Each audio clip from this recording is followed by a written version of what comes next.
শীত শেষে মূলা বীজ উৎপাদন। মাঠে ফুল ফোটা মূলার পরিচর্যা টিপস। শীতকালীন মূলা বিক্রি শেষ প্রায়। এখন অনেক কৃষকের মাঠে দেখা যাচ্ছে ফুল ফোটার দৃশ্য।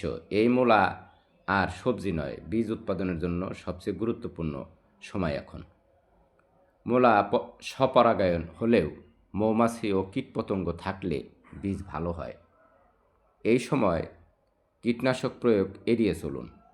মাঠের পাশে সরিষা বা ফুল থাকলে পরাগায়ন বাড়ে।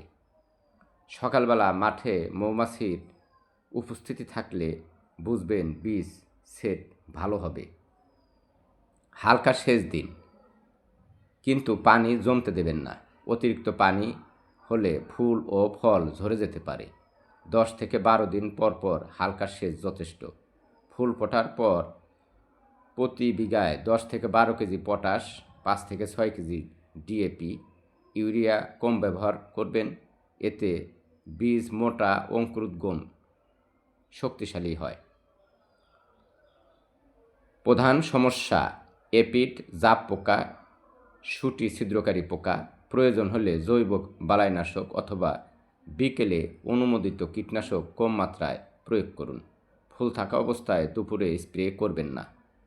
শুঁটি সবুজ থেকে হালকা বাদামি হলে বুঝবেন পাকা শুরু হয়েছে। গাছের নিচে শুঁটি আগে পাকে।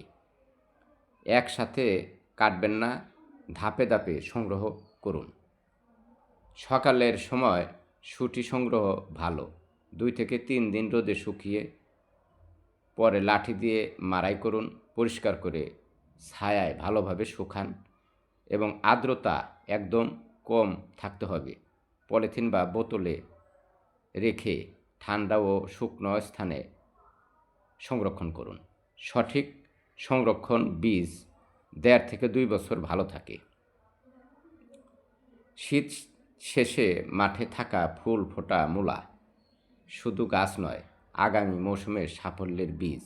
সঠিক পরিচর্যা করলে নিজের বীজ, কম খরচ, ভালো ফলন নিশ্চিত করা সম্ভব। আপনি চাইলে আপনি এটাকে বিভিন্নভাবে সংরক্ষণ করতে পারেন এই মূলা বীজ।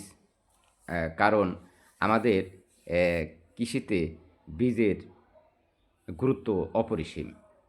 কারণ কৃষকরা বীজ সংগ্রহ প্রক্রিয়াটি নিজেরা করলে যেমন সহজ হয় এবং উৎপাদনেও যথাসাধ্য